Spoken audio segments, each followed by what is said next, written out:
I'm Steve, and you're listening to 60 Cycle Hum, the guitar buying, selling, trading, modding, fixing, breaking, reviewing, playing podcast. How's my hair, Steve? Not as good as mine. Oh, damn. You know, every time I have to edit one of these things, if my bangs are hanging down on my face, I'm like, you look like a freaking dingus, Ryan. Why didn't you sweep your hair to the side? Just Photoshop it.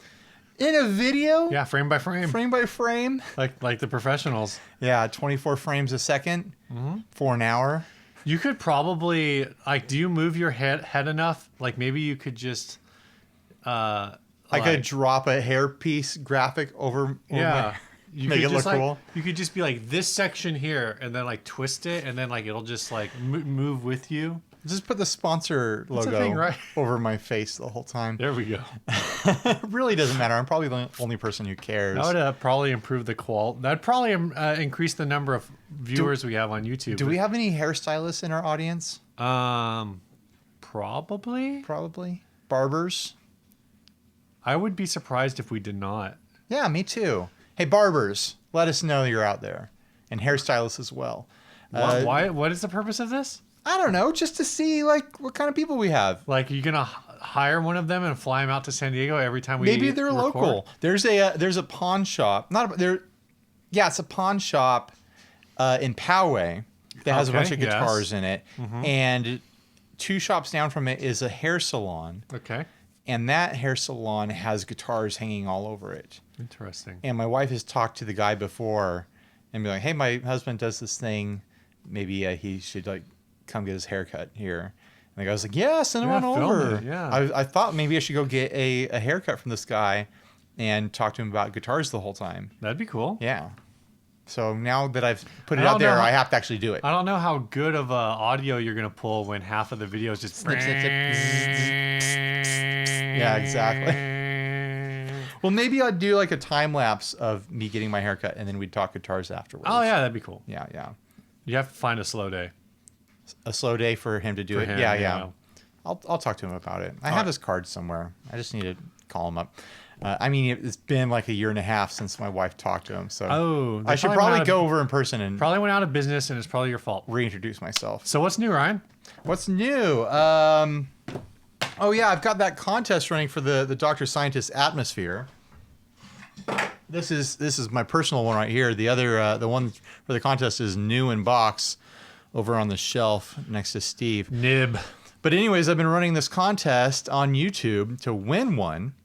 And all I need is for people to comment on the video ideas for a catchphrase for me to use on YouTube. On the Atmosphere contest video, not on this video.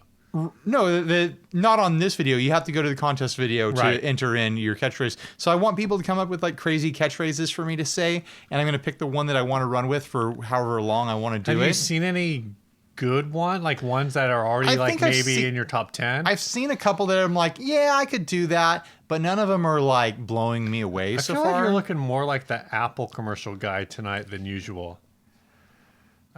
Have you been sleeping less than usual?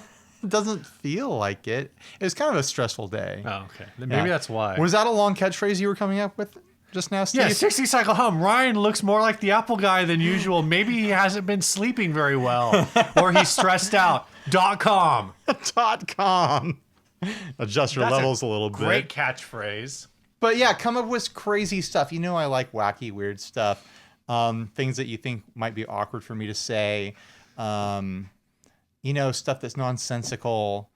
I want it all. Like, I think a lot of people are taking it too like, I've got to find like the sensible thing for him to say, and that's what he'll pick. Like, oh, welcome to 60 Cycle Hum, where we do this with gear. And I want like, to reference a podcast that's done this sort of thing before, and I'm probably stole the idea from. I want stuff from like Comedy Bang Bang, like what's up, hot dog?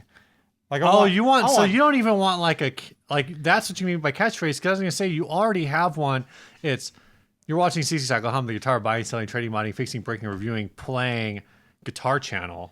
Right, playing guitar channel. I never do that. I won for the demo videos.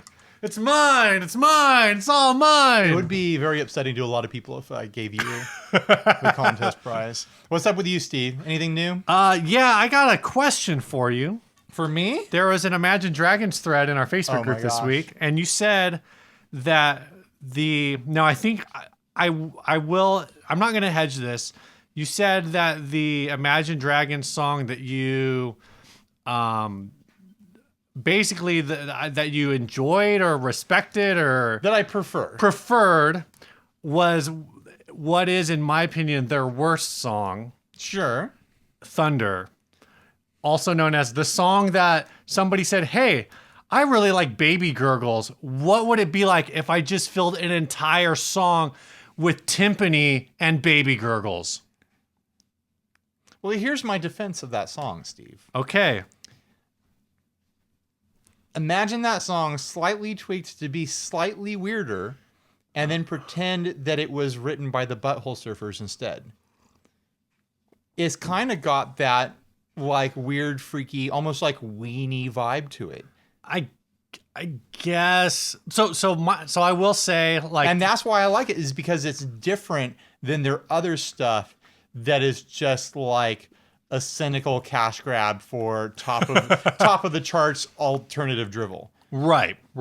Where this is like, wow, they really went out on a limb and tried something weird and different with this. And I prefer to listen to something weird and different on the radio than just another, like stamped out alt rock single like that's meant to be put at the end of like a teen action movie. Right. I just feel like so what Imagine Dragons specializes in is montage music. Right, exactly. They do. So it's funny. It's actually one of their first songs is a song that Melissa does not like that I particularly enjoyed. I think Melissa's it's your wife? Melissa, my wife. Okay. Called I think it's called It's Time or something. But it had like banjo in it. I was like, oh, that's interesting. This was like I felt like, oh, these guys are like gonna do a pop Mumford and Sons thing, and then they just decided to start releasing like awkward mid-tempo power ballads. But my biggest thing with Thunder is it's that pitch shifted kid singer. But I like that. It's weird. I knew it. I knew that was why you liked it. I didn't want to like go all in on the thread, but I was like, I told Melissa, I was like, Ryan likes Thunder, and I bet it's because the part that I hate the most in that song, Yeah. Ryan goes, oh, that's weird. Cool. Yeah, I like it because it's weird. To me, it just sounds like they're trying to do like some kind of like hip hop auto tune, but they're like, what if we do it even harder? And then instead of just shifting the pitch like to the proper note, we start like jumping octaves and all that. I hate it, man. I hate it. I mean, I don't want to listen to it forever. I don't want to listen to it at all. I'm tired of it on the radio, but I'm glad that they made it. There are very few songs that make me want to tap into my inner Billy Eichner. Okay. But that song Who's is Billy Eichner? Billy Eichner, he did the Billy on the Street stuff. Oh, okay. He's just like, he starts out really mellow and then he goes full like ragey, over the top, yelly guy. Right. That's how I feel about a number of Imagine Dragons songs. And I didn't realize... I would rather listen to the Thunder song nonstop for a week than ever hear that Radioactive song ever again. Oh, I really hate Radioactive. I think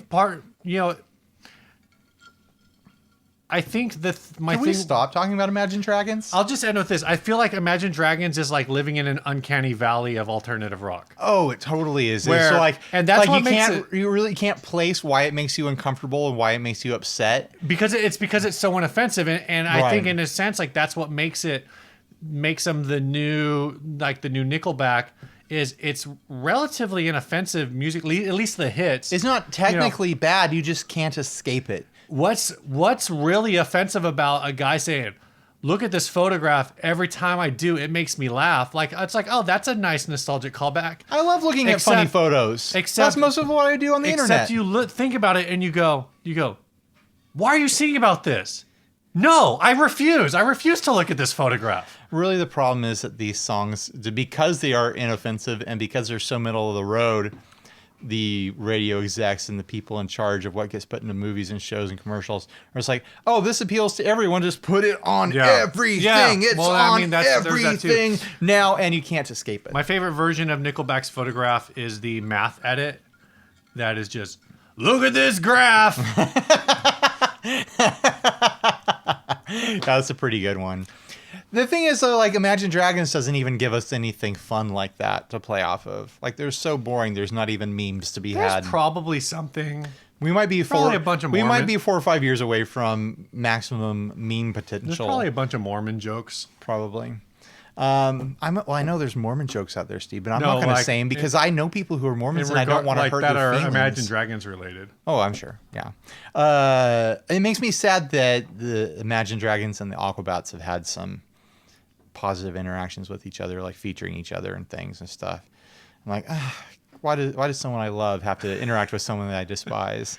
I guess I haven't seen that. They're involved in like their crowdfunding for their new content. So they were in like some videos with them and stuff, which is it's like a big get for them when you consider Imagine Dragons is probably one of the biggest rock bands in the world right now. Yeah. But it's bad that they are one of the biggest rock bands in the world right now. We talked about that, a couple weeks ago. Yeah, I'm tired of talking about them. They had 4 of the top 10 rock songs of 2018. All right, this first ad was sent in by Nick Lancaster. It is titled Telecaster/Partscaster. It's in Tremont, Mississippi. Throwing this out there. Early 80s Charvel Telecaster body, solid ash, aftermarket maple neck with maple fingerboard, Fender tuners, Fender bridge, all EMG electronics, painted to look like stone. Looking to trade for a maple fretboard, Tele, or Strat, or something. Not in a bind to sell. Just wanting to change it up a little. They're asking $500. Remember how I started painting the Mustang because I had stripped it down to bare wood and the feeling of bare wood against my skin was just too aggravating? Yeah. This guitar has a rock texture to it. It looks like a piece of granite. You think there's any way that in any world that this is comfortable to play? Do you think it actually has that texture? Yeah, it looks textured. Look at it right here. In between the control plate and the bridge. Like, that is texture. It looks like rhino lining, like the lining that gets sprayed into the back of trucks. Oh, yeah, I can see it. That's going to rip you to pieces if you play this with short sleeves. Like, it's just all over. Maybe if you just... Well, I mean, it's got a ashtray bridge to begin with, so you can't You're already go banging too your knuckles. Crazy. Yeah. So maybe it's just... but still, just dial it in. It's a Telecaster. It doesn't have, an arm cut or anything like that. It doesn't have a belly cut. If you can't play this naked. This guitar will rip into you if you play it naked. Not like other guitars. You don't do that, Steve? You don't play naked? Steve's a friggin' prude. Won't play naked. All right, they're asking $500 for this. I mean, it's got the right set of pickups. If you're going to have a hard rock guitar, you need those EMGs in there. Wow, thanks, Dad. You're welcome, son. I played a Telecaster with EMGs in it years ago. I didn't own it. That was my first experience with EMGs that started making me think about, like, oh, maybe all EMGs aren't just like lifeless metal pickups. Like the Tele set was at least on this one, it was a EMG equipped Mexican Telecaster running into a Silverface Champ. And, I'm betting the amp was doing a lot of the lifting as far as the character goes. Yeah, and this was like a I think I was like 20. And this was like some 15-year-old kid's rig, and he's like, "Yeah, I don't know, it's just some little amp." And I was like, "Dude, this is a sick rig." I'll trade you your amp for my amp, and you got your Vox Pathfinder. Right. Yeah, don't you want a Vox like the Beatles? Yeah. That's such a weird way to say the Beatles. You're tricking them. I mean, this is obviously a parts guitar here. Mm-hmm. You can see that the neck pocket is not lined up at all with... It's hard to tell if it's the neck pocket of the body in the neck or if it's just the pick guard. I wasn't sure about that either. I think it's just the pick guard due to the fact that this is a rounded... Is there a Strat neck on this? does not. We don't have a show full it. picture of it. It I just think says that's it's an aftermarket maple neck. It's that's a definitely Strat fitted neck to a because Strat. it's rounded and it doesn't fill the tele route in the Right. pick guard. So it's probably got a bunch of gaps around it no matter what in the body. Yeah. How much do they want for this? 500. No. No, you don't think so? No, I don't think so. I know they want that, but But you would not. You don't think this is worth 500? he says it's a Charvel Telecaster body. You think that finish is stock or you think that's aftermarket? No, I think that's aftermarket. I think everything about this is aftermarket. I think They once just took you a body and revamped it. Once you spray a body like that, any original value it had is gone. It now only has the value of any body sprayed with that very unique, very niche. I think saying that it's Niche. an 80s Charvel Telecaster body, the only purpose that is serving is to say like It's got 30-year-old it's not wood. a Squire body. It's not like it's a body from a reputable brand Right. from Charvel in the 80s. So that's like their heyday. I mean, if you're someone who debates whether or not like a thick candy shell of paint affects a body versus like just like a tongue oil sort of thing, like this is the extreme side of this. Like this is caked on finish that's so thick you have a stone texture to it. Stone texture. Like you can't be helping the sound of the body, no matter like who made it, out of what piece of wood or how old it is. Like the body's gonna be weighed down by all that paint and by the fact that you don't want to touch it with your bare skin because it's just gonna feel awful. I don't know, man. I'd have a tough time justifying this purchase Oh yeah. for any part of it, really. I could come up with a price where I'd be like, oh yeah, I'd be tempted to go get it, but what's even the point? Do you think that would be like 300? I wouldn't be. 200? Oh man, I might be tempted at 200, but then I'm looking at it as parts. Yeah, I mean at 200, the electronics are probably like $100 by itself, and then you're just. I'm parting looking out at everything it else. at 200. I'm looking at it, wondering what's underneath the paint and if I can strip it away. Right. What if it really is like the truck bed spray, and it's like indestructible? Will that stuff not melt with a heat gun? I don't think so. It's meant to be out in the elements with the sun beating That's down true. on it. That's true. And it's like true. pitch black. Yeah.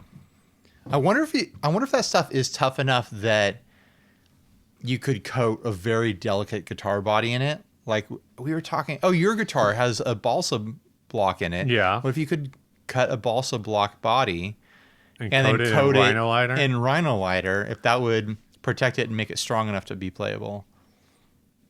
It's not any different than like coating a guitar in fiberglass and resin. Sure. Which is basically what the vintage like Supros and Airlines are resin guitars that are encasing air. I feel like that stuff is probably a lot harder than like a resin. Making it more brittle, maybe. I did see. Man, we should have talked about this. Have you seen the colored pencil guitar? I have. Did you watch the video? I did. Or I didn't watch the video. I watched the video, but only the part where he was playing. Yeah. But I went through the Imgur folder where he like And has look all at the the like the That's a build really stuff. cool idea. Yeah, it looks great. I mean, there's a lot of people doing stuff like that right now where they're taking, like various odd woods and sticks and stuff and combining them and to be a big resin block. Yeah, yeah. That's all sorts of different colors, and then using tools to cut out the shape and polish them and stuff. It's great. People have been doing that sort of stuff with those kinds of materials for like turning bowls, Right. Like where they put it on a lathe and they carve out a really cool bowl out of like pencils or like twigs and things like that. They give them really crazy patterns. It's cool to see it done with guitars. I'm kind of over the ones that are like a super like driftwoody burled wood and they pour like the iridescent Oh, really? like neon blue resin into it and then make a guitar out of it. I think those are a little tacky at this point. I like the more creative stuff. I wonder what it would sound like. I bet they're kind of heavy. They gotta say that For some reason, that I colored feel like pencil he's- one probably sounds better than like your standard run of the mill lucite acrylic guitar. Right. For some reason, I feel like he said it weighed like 8.5 pounds or something. So it's like That's not bad. It's a little heavier than you would like if you're looking for something lightweight, but it's not bad. I don't think I could tell the difference between a 7 and a 9 pound guitar. If you just handed me a guitar and said, what does this weigh, without giving me another point of reference. Right. I think you would, where that changes is when it gets into the teens. When and no, well, I was gonna say when you have to like play a half-hour set or whatever with it. Yeah. Like I think you'll start to feel it. Yeah, maybe. Because that was like that was the game changer for me with the jazz bass, or maybe the deal breaker, depending on how you look at it. Like my jazz bass was super heavy, yeah. That was a beast. But it wasn't the boat. It wasn't so heavy that like whenever I put it on, I thought like, oh, this is so heavy. It was just like over the course of a show, I would be like, man, I wish I was playing something lighter. Do you still play the Eastwood bass? Yeah. Oh, from time to time. I actually, so I've been showing up and playing just whatever is at church, but usually like one of the guys brings a jazz bass. So I was using that, and then I just used the Eastwood at home. Gotcha. Because it's good for practice. Yeah. And one of the sound guys actually at church really likes it, but I just figure like if someone's going to bring me a bass of equally high quality, that's just a different style, then I might as well use it. And then I went the last week I played, I show up and it wasn't there. And I was like, oh, bummer. Wish I'd brought my own bass. Right. But alas, here we are. Should we move on to the topic? Yeah. Let's get into it. Let's get our teeth sunk into a topic. This was suggested by Chase Cameron Wood. He asks, do you buy gear because it inspires you or because you feel like you need the sound? Are you looking for inspiration, or do you feel like the pedal guitar amp is the thing you need for your sound? And then Mark Kaufman says, stupid deal of the day, impulse buys can destroy you if you let your guard down. So what's your take on this, Steve? Why do you buy gear? Is it practical stuff, or is it like an inspiration sort of thing? At this point, I guess I would say inspiration. Really? More than practical. Because if I was just going by practicality, I would have had a super basic rig. I'd have no reason to have changed most of my rig going back to like 2009. Right. You already had a DD3 or DD5 or 7 or whatever. I had a DD5. I had, I had like, I think the only things I've added onto my board since like 2009 that I would say were like, oh, this is a thing that I didn't have was like the Golden Summer. Mm-hmm. Like having a shimmer reverb is a pretty handy thing to have doing church music. Other than that, everything that I have on my board is just a different version of stuff you've had before. Stuff that I already had. Right. Like maybe it's better, but there wasn't anything about. So like I had the SBN pedals, Lil Eagle tube screamer pedal. Right. There's nothing about that pedal that like at the time I was like, oh, you know what? This just lacks something. Like I need to do something else. It was more like, there's more drives. Might as well try them out. And even after all that, like, yeah, I went from that and I went through a few different drives, and some I still have and some I don't. And then I landed on the Timmy, and I got that on my board. But I'm still buying like other drives just to try them out, just to see like, oh, well, maybe this does something different. Some of it's like, is that inspiration though, or is that just curiosity? Because that's where I feel like, what's the difference? Like inspiration is like, oh, I need something new to motivate me to explore new sounds for like this project I'm working on. I think curiosity and inspiration work. If your choices are, what were the choices? Is you're basically trying to find a specific sound or inspiration? Or do you feel like the pedal / guitar / amp is a thing you need? So I don't think these are things I need. So I would say curiosity falls under inspiration. Sure. Because you're curious if something that's different will change the way you approach the way you play or change how you feel about your playing. But there's not necessarily a need there. So you know that like getting a new delay that has, basically the same features as other delays that you've owned isn't going to give you a new like groundbreaking delay sound or whatever like that. But you want to get it so you can experience a new thing, and maybe that new thing will give you inspiration or give you creativity or give you the motivation to keep going or something Or, like that. you know, it can just be as simple as like it's a different approach. Sure. You know, if you have, I don't know, like if you have like a RV5 versus the Atmosphere and you're happy with the RV5, but the Atmosphere does some weird, like crazy stuff. Yeah.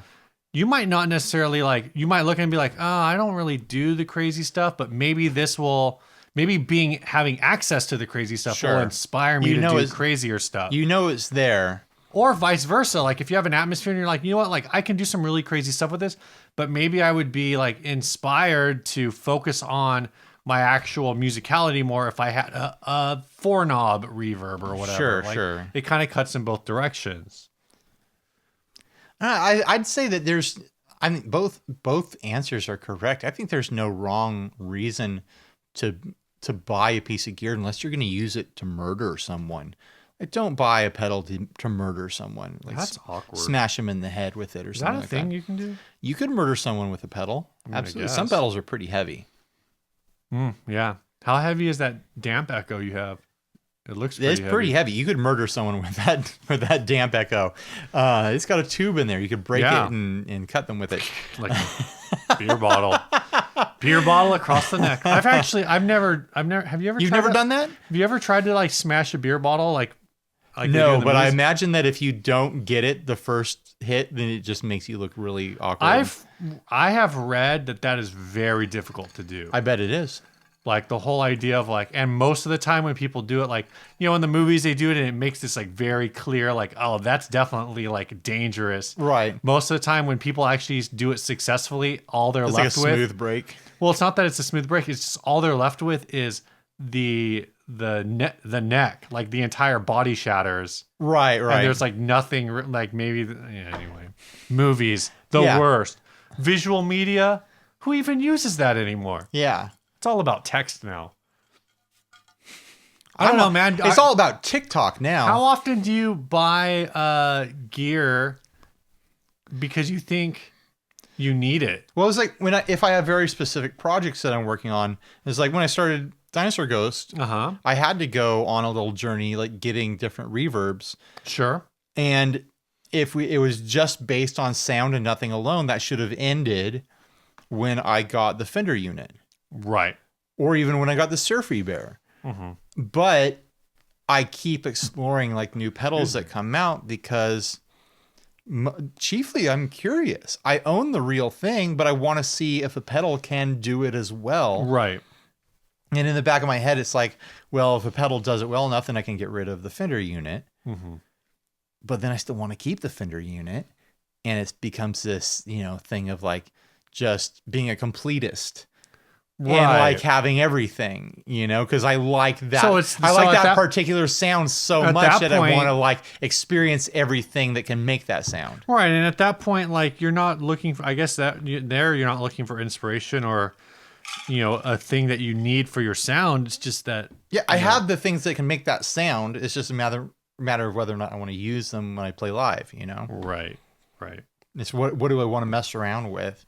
So maybe there is an inspiration like quality to that. Like I'm looking for a piece of gear to give me something extra or to give me, I mean, sometimes the inspiration comes from the limitations, like trying to get around the limitations of a piece of gear. Like, you know, I was mixing the FRV1 and the Topanga for a while and then mixing other pedals with that to get the sound I was looking for.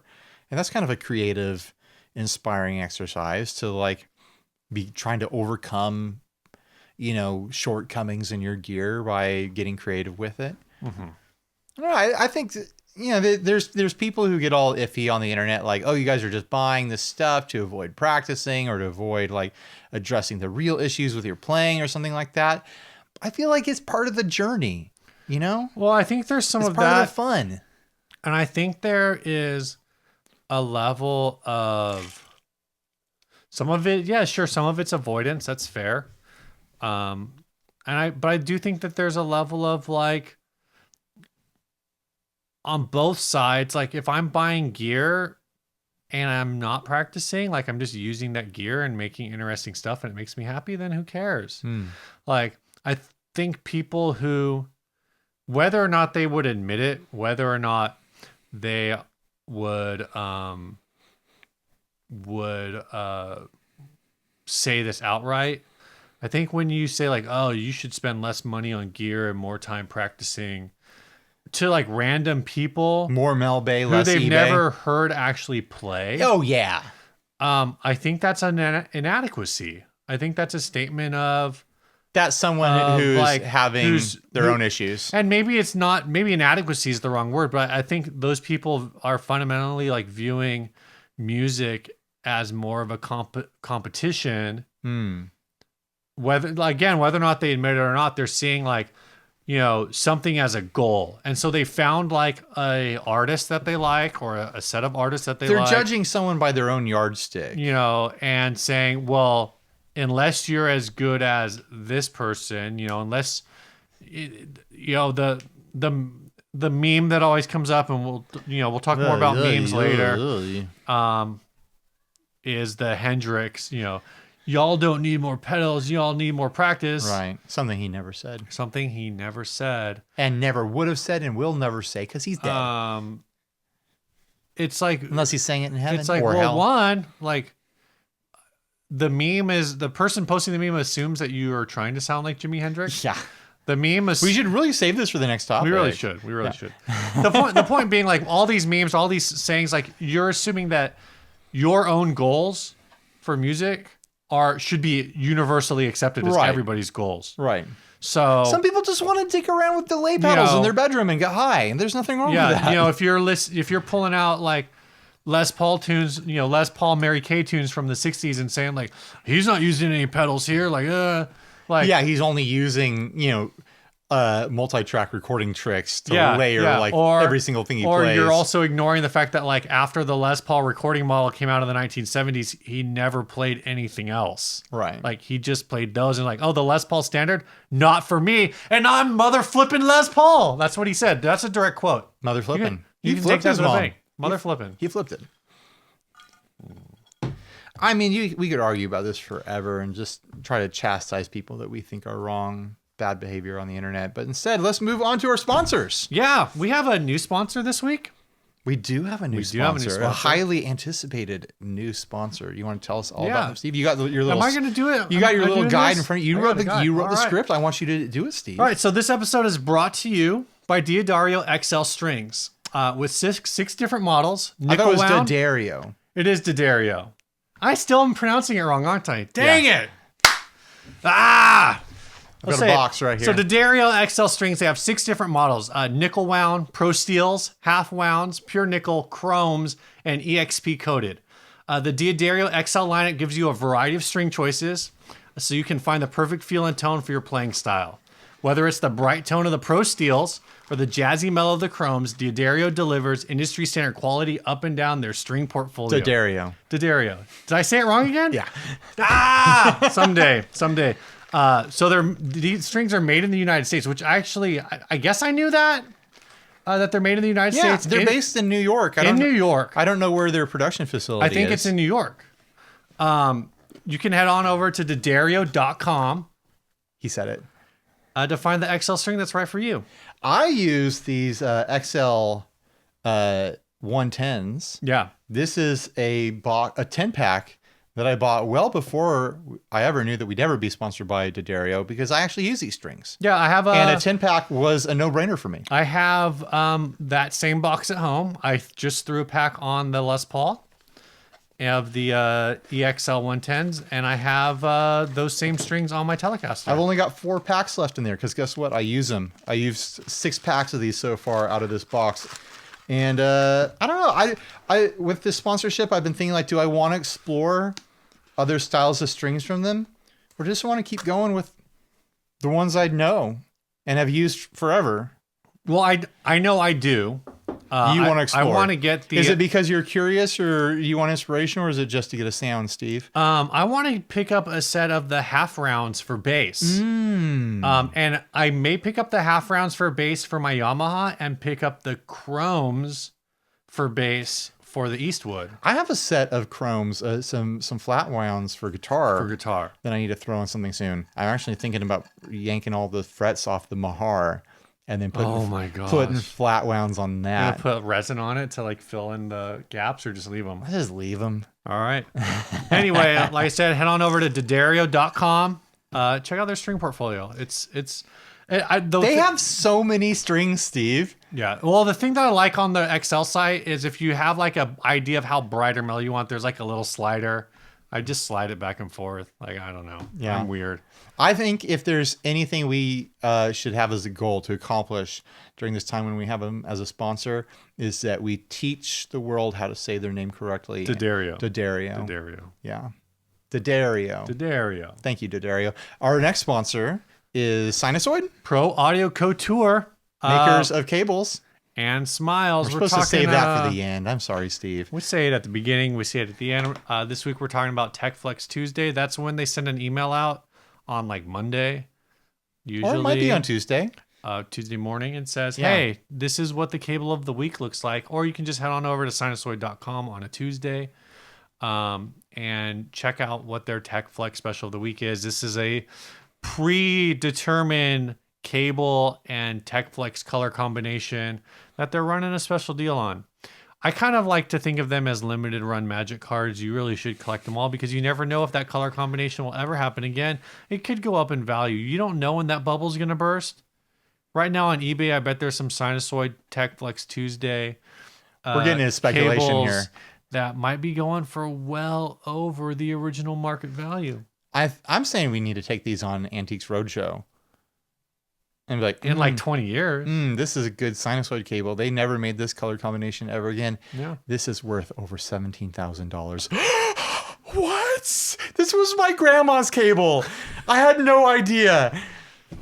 And sinusoidantiquesroadshow.com. Go check it out. It's just sinusoid.com, guys. Sinusoid.com. They make cables. And smiles. And our other sponsor this week? That's it, man. That's it? That's it. All right.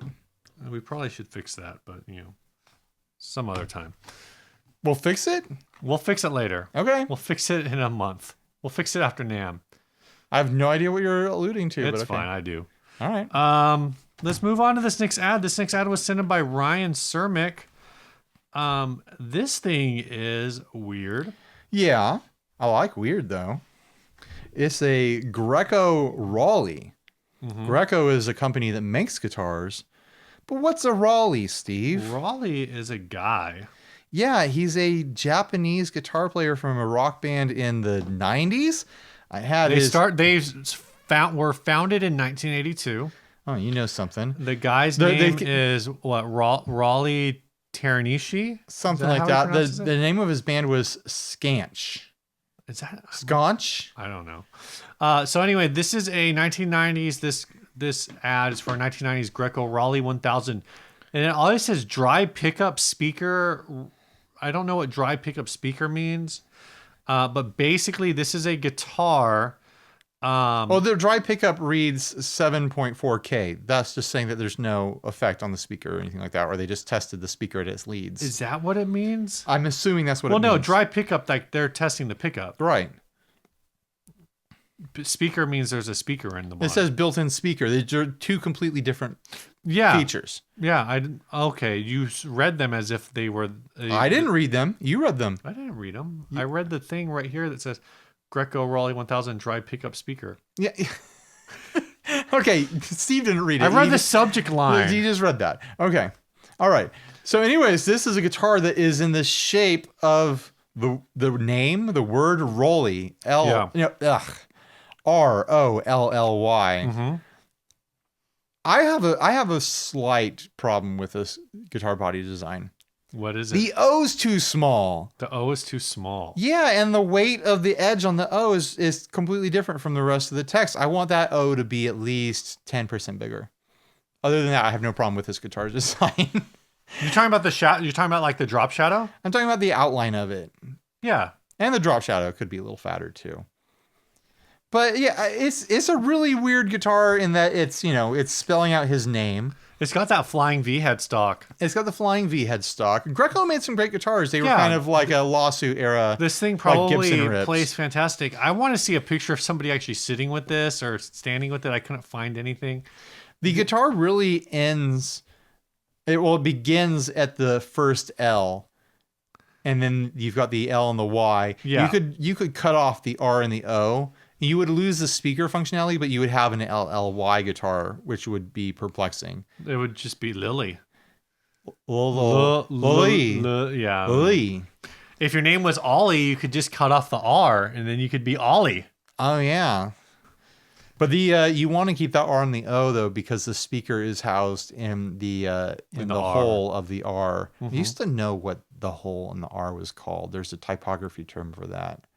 I think it's just called the hole in the R. The R hole. R hole. There's a speaker in the R hole, and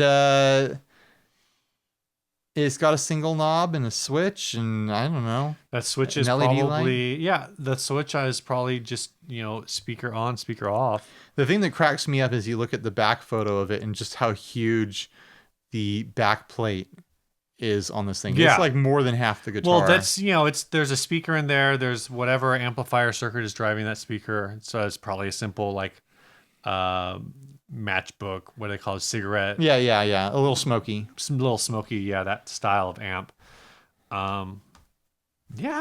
This looks like fun. I would play. It does look like fun. I would play in a store. This ad is asking $1,375. I have no idea if To it's buy it now. anywhere near worth that based on its association with the player or the build quality from the brand. We watched like half a music video from this Japanese band, and they're basically like a Japanese equivalent to like Cheap Trick. Yeah. From the one song that Not we bad. listened to halfway through. No, they sounded great. They sound like a professional rock and roll band. No problem with their music at all. It's just, I wonder if you think there's an existing fan base out there where people would be like, I got to have a Rolly guitar. Ooh, I don't know. Maybe. It seems very fake and forced, Steve, the way you just said that. No, I mean, I don't know. It feels like you're zoning out. And I don't know anything about this band, man. What do you want from me? It kind of makes me wish that Rolly was my stage name. Then I'd have a custom guitar out there. I'm just waiting for me to buy it. There's probably someone out there listening right now whose name is Rolly, and they're debating whether or not they should buy this thing. Oh my god. Well, if you got nothing else to say about it, Steve. Do you have anything else to say about it? No, I don't, but I want to put the blame on you. Oh, okay. Then Great. Let's move on to the next topic. We got to pull up the original thread for this, unless we just want to fly by the seat of our pants. Well, actually, before we get to that, we have some housekeeping to do. Oh, do the housekeeping. Yeah, I'm trying to get this updated. The Patreon app is a little weird. But this week in housekeeping at the $1 level, we have Danny Spiteri. Nice, a $1. $1, my favorite. No, I want $4 people. $1, $1 my favorite. $1 great. If every single person who listened sponsored us at the $1 level, it would be life changing for me at least. And I'm sure it'd change Steve's life as well. That'd be cool. Yeah. I was trying to win a pickup truck this week, and I was sad that I didn't. Because then I could sell it and that's the life Steve is living. Get like $30,000 for selling the truck, and then I think you have to pay taxes before you collect your winnings on one of those things. Yeah. So basically, what I would do is I would pay for the taxes with a credit card, and then sell the truck to pay off the credit card. And then buy a different truck. But anyway, grift of the year. As we've said for 2019, as I have said, not you, you're not involved in this. 2019 is our March. What? I don't understand the Patreon app at all. Do you know how this thing works? No, I can't figure it out. But this year we're marching to 100 patrons. Steve wants 100 patrons. As of right now on my app, he wants 100 patro. We have 56 patrons, which means we are 44 patrons away from me not talking about this anymore. Well, here's the thing, Steve. Except when I'm announcing the new patrons. I'm going to collapse the YouTube Patreon and then try to get as many of those people as I can to move over to what will become our only Patreon. Right. As an experiment, I was like seeing if I could get a decent amount of income coming in from a YouTube specific Patreon. Experiment failed. It didn't fail. It did okay. It did okay. It did all right. But it's like it's a time cost management system. Let's be honest. And also, I didn't feel like I was giving enough of a benefit to those Patreons. And I'm so grateful for them that they did support me. Yeah, let's be honest. I run the podcast Patreon. You do. I barely do anything, and I still do like 1,000 times more work on that Patreon than you do. That's 100% true. And all I do is like answer questions.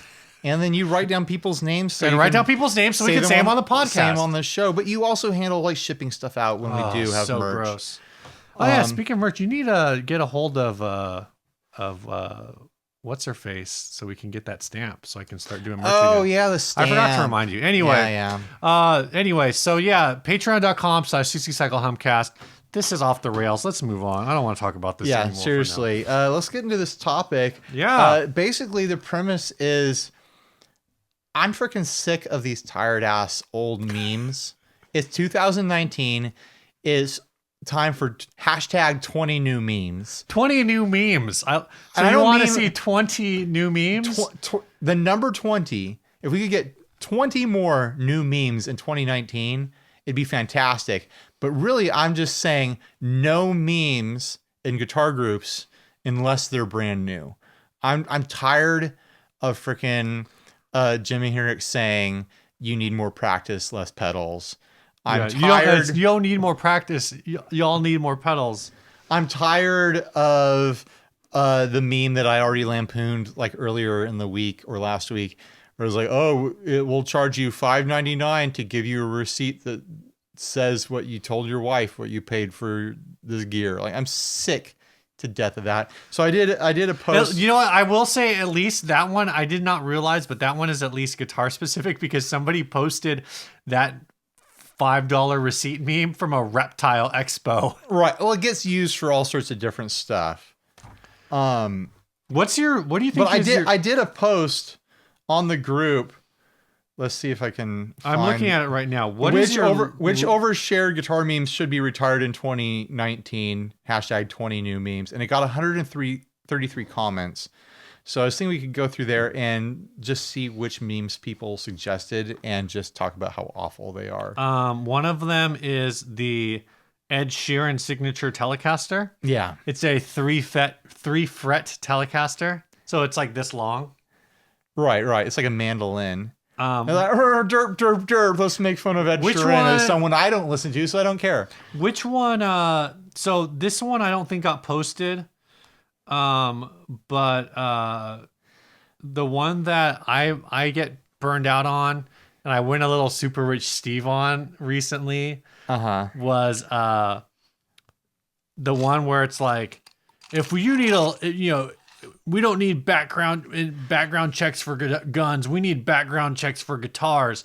So we make sure Justin Bieber doesn't buy a 1959 Les Paul. That one's so tired. And I posted on this thing. I said, if I was Justin Bieber and I saw this meme, I would buy a 1959 Les Paul and I would douse it in kerosene and light it on fire. Because who even cares about Justin Bieber anymore? Just like Haley Baldwin fans? I don't even know what that is. It's his wife. Okay. I didn't even know he was married. He got married. Like, when was the last time you heard anyone talk about anything he was doing musically? Like, it's been years, right? Well, that's because he's going to Hillsong New York now, and he's probably going to be on a future Hillsong album. All right, good for him. I don't know. This one apparently has a really sad story behind it. The one where it's a woman. That's a screenshot from a movie. Is it really? Yeah, look, it's got freaking. But somebody said that it's not from a movie. It's somebody took that screenshot and just put him in the background. I don't think so. I don't know. I think that's from a movie or something like that. It's the one where the woman is accused of attacking her husband with several of his guitars. The judge said first offender, And she says, no, first a Gibson, then a Fender. Blah, blah, blah. But somebody was saying that this is actually like from a real trial where this woman was lacing drugs and killed somebody. I don't know, man. That doesn't matter to me. The meme itself sucks. I don't know if the person in it is a real person or someone from a movie. It looks like an actress to me. It's got freaking the dude who's in the Facebook movie standing behind her. Yeah, Mark Zuckerberg. Mark Zuckerberg. Jesse Eisenberg. Jesse Eisenberg is in this shot. Like this, it looks like it's from a movie to me. That's all I'm saying. I think the issue is it's not even that the memes are the themes of the memes are all the same. It's just that they're the same like 50 memes. A lot of the memes. jokes were funny the first time you saw them, and you're like, I can't believe it. They've really hit me in my funny bone, right in the place where I live. Like that's about stuff that I experience. It's like if you spend any time online or in guitar groups, which we all do now, we're all there hanging out. You see these so many times, and it's great. Here's my rule. Here's what I'm going to tell people. If you see a meme and you've never seen it before and you can't believe it, just enjoy that moment. Just sit back and enjoy it. Have your chuckle. Don't press share. Everyone's already seen it. I did get a good laugh out of this one. Any meme that requires a little bit of singing, okay, cracks me up. This one is Donald Trump playing guitar to Chuck Schumer. Well, that's a fairly newish meme. This is a new meme, which is probably why I'm entertained by it. But he's singing. So first of all, the person who posted it was Sam Miller, and he says, "Anyway, here's Wonderwall." But the actual song that he's playing is "I don't practice Santeria. I ain't got no crystal ball. If I had $5 billion, I'd build the wall." I've seen a lot of memes here in the post that I've never seen before. But here's my challenge. Make your own memes. Make new jokes. 20 new memes. Hashtag 20 new memes. That's all I want is new memes, new jokes on the internet in guitar culture.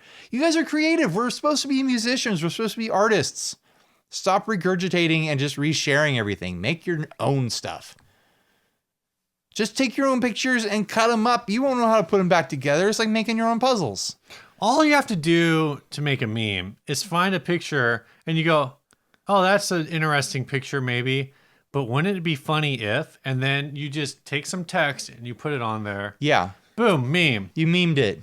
Like 10 years ago, I said, hey, Ryan, This is a story of Steve's meme. I got this picture. The ballad of Steve's meme. I got this picture. Actually, maybe you found the picture. I don't know. I don't remember. I was like, I need you to make this meme for me. I just need you to put hashtag scroll harder. That was a meme in a small group of people. Yeah, for a short while. It's a small meme. People still reference scroll harder. Yeah. They don't share the picture. It's more of a hashtag than a meme, Steve. It's a meme tag. A meme tag. Hash meme. I don't know. Anyway. And also, just make new stuff. Make funnier. And guess what? If you make your own meme and people say they don't like it, you finally get to take it personally. You've earned taking that personally. There you go. When you share a meme that you didn't even make and people are like, boo, this is old, we're tired of this, and you take it personally and like stage like you're going to rage quit or that you have some sort of personal problem with everyone that doesn't like the meme, it just makes you look sad. You just look sad. I'm sorry. Make your own memes. Just make new memes. Make your own memes. Also, I would also go like this other way and say, like, if somebody posts a meme that you don't like, the best way to make that meme go away is just to ignore it. Like, be like, oh, wow, you posted something lame. I'm not even going to engage with this. I'm going to say that on our group, all you have to comment is hashtag 20 new memes. There we go. And, and a moderator will come and lock it down. I will say, in our group rules, one of the rules is hashtag scroll harder. And as a group, we have been bad at hashtags. It's not a rule, though. It's a rule. Culture guide. Oh, you're right. It's a culture guide. Our culture guide is supposed to hashtag scroll harder, but we don't really do that anymore, and it makes me sad. Sorry, you gotta reboot your own hashtag. I know. All right, last ad, and then we'll get out of here. Yeah, this ad was sent in by Daniel Esporma. I love it. Ryan hates it. This is a Fender Mustang 1966 Brazilian Get it rosewood right, Steve. with collar tremolo and original case. They're asking $1,500 plus $85 shipping. 1966 Fender Mustang, made in the USA. Such a joy to play. Low action, smooth, fast neck with a clean tone up and down the neck. It's been refretted, so frets are in excellent shape. No visible fret wear. Previous owner had a professional luthier install the collar tremolo. The pickups are DiMarzio. It was refinished some time ago in an antique white, bluish gray tint to it. Quiet electronics, no issue, no buzzy, clean tone. Neck is straight. There's a hairline crack in the paint on one side of the neck. Pocket is pictured. There are 3 initials engraved right next to the nut on the front of the headstock is pictured. All of the work to it was done probably 25, 30 years ago. How many years ago? That was like 1998 to 1993. Original cases included with the purchase of Mustang. Cases in great condition with all 3 working latches. The inside black strap no longer latches since the button broke off. This item is sold as described. I think this is really cool. You love this guitar. Cool. Have you ever played a Calor trim? No. Either have I. So I have played a Calor trim, but they never have bars in them. Right. When I find them in a store. This has a bar. It has a bar in it.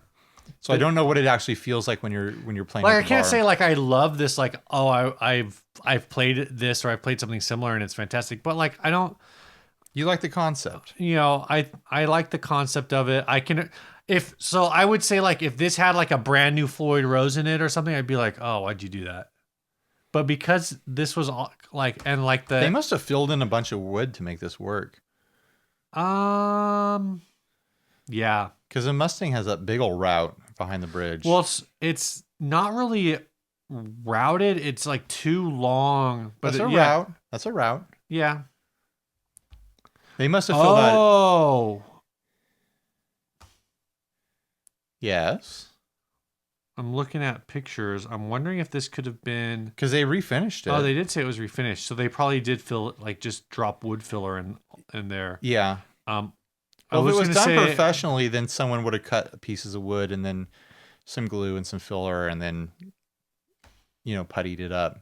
Right. I was wondering if by this time this could have been like a Mustang 2, but I can't remember if those had a different... if they made the Mustang 2 with a different trim. I can't remember, honestly. Yeah. But anyway, yeah. You got to do routing anyways for the Calor trim. Right. If this was an original body, then it would have had original trim style. That would have been a lot of filling too. I just feel like $1,500 is a lot of money for a Mustang that is nowhere near original specs. But how much are these? How much would this go for original spec? Do you have any idea? I don't. I'm gonna guess high teens, low 2s. So you're running to Reverb. I am. I'll run to eBay. Right now on Reverb, there is a Fender Mustang Daphne Blue 1966, $1,900. Candy Apple Red 21. The Daphne Blue is like similar-ish to this. This is more of like you said, antique white Sonic. It's like a Sonic blue. I didn't say that. You said that. No, I said advertisement person. Here's a 1966 in white for 25, 24. Hey, this same guitar is $1,300 on eBay. So price drop? They're asking more on Reverb than they are on eBay. Oh, well, this was sent in to us, so this could be. They could have price dropped. This has been listed for at least 6 months, so obviously that price is too high. So you are accurate, sir. Looks like these are all. Wow, I'm seeing some 66s that are going close to $3,000 on the eBay. Well, they're listed for it. Right. No, this one's still $14.99 on Reverb. I've been curious about trying to build my own Mustang. I've never owned a proper Mustang with the original trim and everything like that. I think it just makes me a little sad to see an original one mangled. Okay, two questions for you. With components that are arguably already dated. So this thing is double old. Right. Okay, so two questions for you.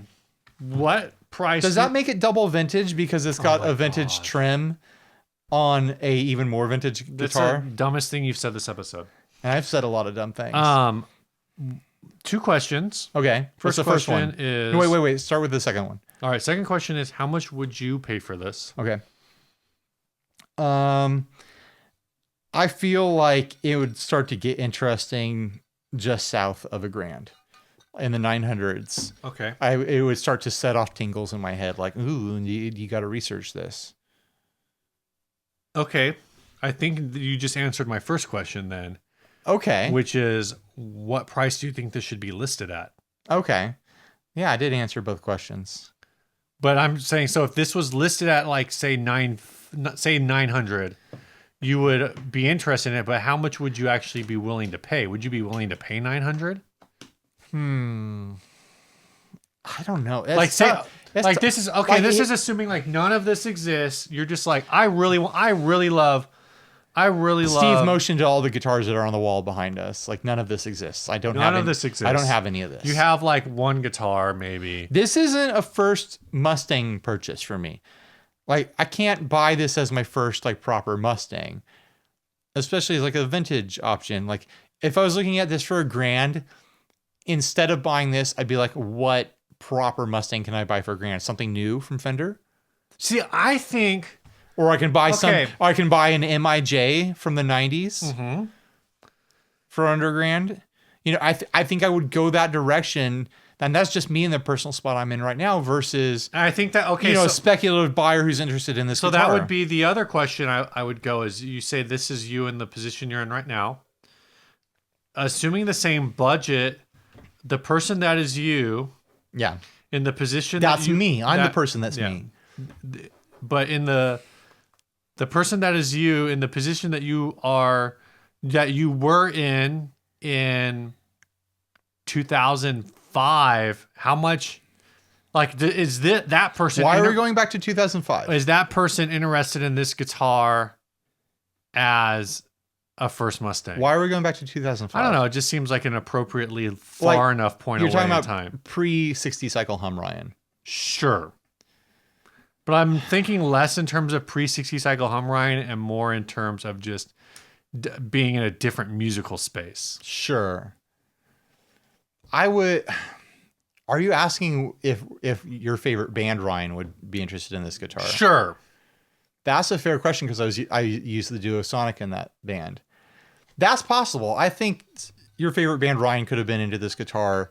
So basically I'm saying if your favorite band Ryan has 2019 Ryan's budget, more like if your favorite band Ryan had 2008 Ryan's budget. whatever. Yeah, I don't know. It's still like a lot of money. It is. And I would look at something like this, I think back then, and not be like, I gotta buy that. I would be like, I'll buy the cheapest version of a Mustang I can find and then do my own tweaking to it. Okay. To achieve this, but I can't imagine myself doing that.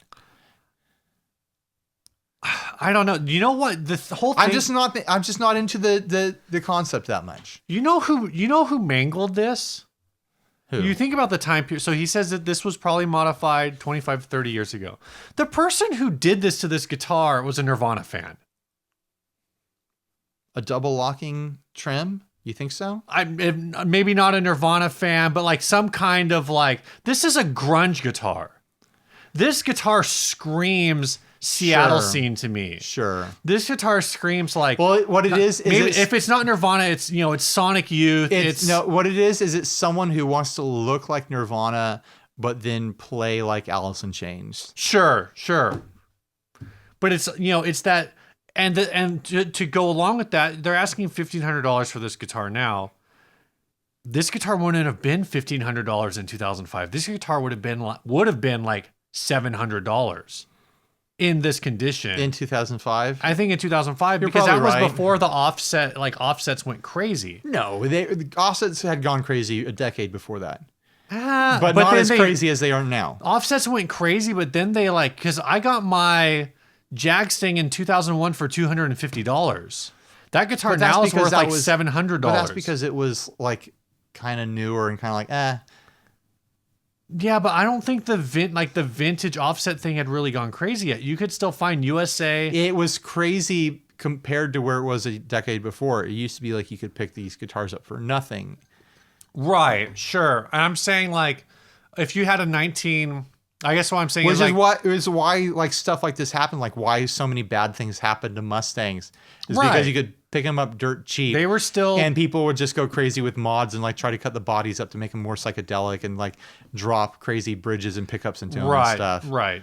Because it like up until the late 80s, early 90s when the Sonic Youths of the world started picking them up and just, using them as noise making planks. Then like you could just walk into pawn shops and they couldn't sell them. They couldn't sell Jazzmasters. They couldn't sell Mustangs because they weren't high performance like shredder guitars, and especially Mustangs were viewed as like, oh, that was a student model. Like, Well, you can't really do anything it's with a that. 24-inch scale. But it's just a little baby. like the alternative scene came along and kind of adopted these guitars and changed all that. And like, I remember in the late 90s, people were like, oh, you can't get offsets for the price you used to. They're so inflated now. Oh, they're so much more expensive I think now. the Mustang in general has stayed down. I think other Relatively. models, I think comparatively, like Jag and Jazzmaster have gone up a lot more. If I had vintage Mustang money to blow on a guitar, I'd be buying a vintage Mosrite instead. Because that's around the same price point. Right. And you get I'm going to say beefier guitar for the money. This comes with a case. That's a Oh, a case. Okay, yeah, $1,500. Yeah, I'll buy it. There we go. I didn't know it came with a case, Steve. Original case. Original hard shell case. That's a vintage case. It's got the vintage case tone. Probably smells weird. You want to tell us about the song so we can get out of Yeah, here? this week's song was sent by Sven Nystrom. He says, here you go. Another song from those pesky Swedes in Lodanger. It's called Jag Lassas, Jag Vet, Jag Hoppas. Good try, Steve. Translates to I pretend, I know, I hope. So I hope you guys enjoyed the songs. They're the song. You can listen to it twice. Yeah, I like getting music from international waters. I think that's fun.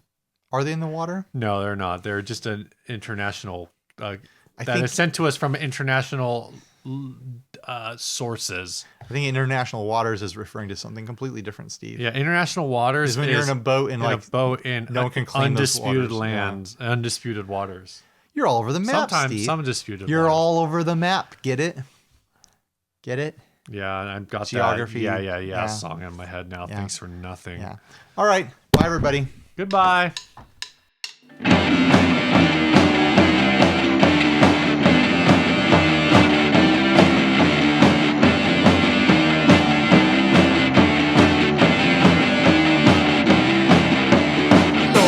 Ibland att jag har förmågan. Jag låtsas ibland att jag vet vad jag gör. Låtsas ibland jag får svar när jag frågar. Jag låtsas ibland det finns någon som hör.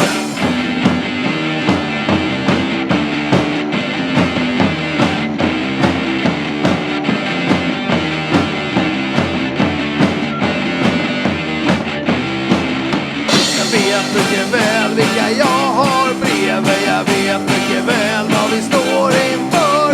Vet mycket väl, det blir aldrig som på TV.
Ge upp, känns som en ny väg.